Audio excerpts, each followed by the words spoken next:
NBA player na si Jeremy Sohan may matinding banta sa Pilipinas sa magiging laban natin kontra sa national team ng Poland. Gilas kakaharapin ang kupunang lumampaso lamang sa New Zealand.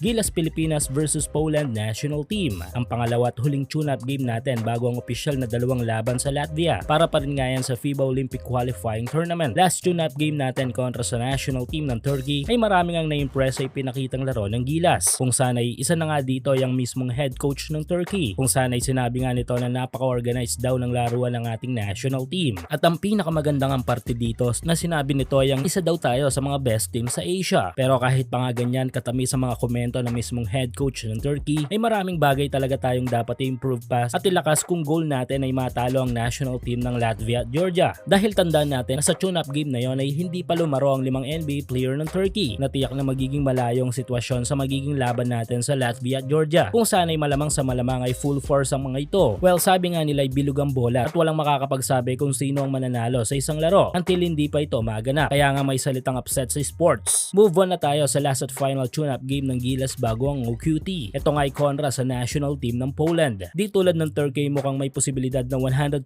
todo sa atin ng Poland at lalaro dito ang kanilang NBA player tulad na lamang ni Jeremy Sohan ay standout player ng San Antonio Spurs. Malaking tulong ang may bibigay ng 6'8" forward para sa Kashkadra dahil dominante ito pareho sa opensa man o depensa. Though isang beses pa lang lumaro si Jeremy sa lineup ng Poland kontra sa New Zealand ay tila naging fit agad dito sa sistema ng Poland at partida pa itong may tuturing dahil 3 buwan daw na hindi lumaro nag-ensayo ito kung kaya't literal na basketball break ang kanyang ginawa matapos ang 2023 at 2024 NBA season. Dahil dito ay tiyak na hindi magiging madali ang tune-up game na ito para sa ating national team. Sa isang statement ay tila may tangan na banta na rin ang NBA forward ng Spurs sa Gilas kung saan ay sinabi nga nito na handa na daw silang harapin ang ating national team. Maliban kay Jeremy ay magiging malaking problema din ng Gilas ang ilang malalaro ng Poland tulad na lamang nitong 6'6" forward na si Mateusz Ponitka na nagbigay ng malaking problema sa naging tune-up game nila kontra New Zealand national team. Nagtala si Mateusz ng double-double monster figure scoring 29